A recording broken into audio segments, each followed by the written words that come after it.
ये सब भी होगा शामिल, लेकिन बुलेटिन का आगाज करेंगे पीडीएम के इजलास के हवाले से बात करेंगे। मौलाना फजलुर रहमान की जेर सदारत पीडीएम का इजलास हुआ।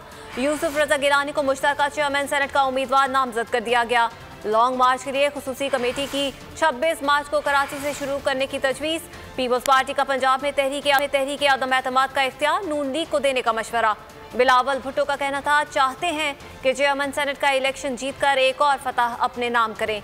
यूसुफ रजा गिलानी का पीडीएम क़यादत से इजहार तशक्कुर, कहा हुक्मरानों को ये शिकस्त हजम नहीं हो रही।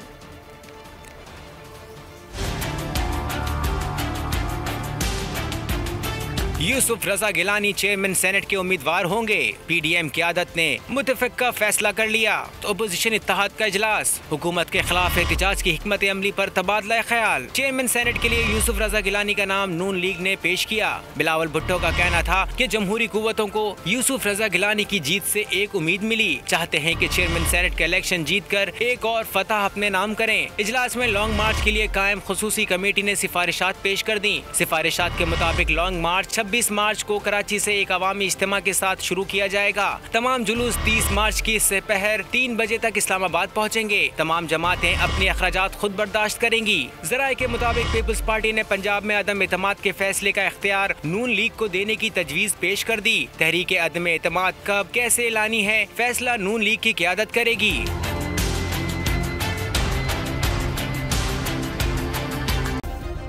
सब्सक्राइब करें और बेल दबाएं ताकि कोई खबर रह न जाए।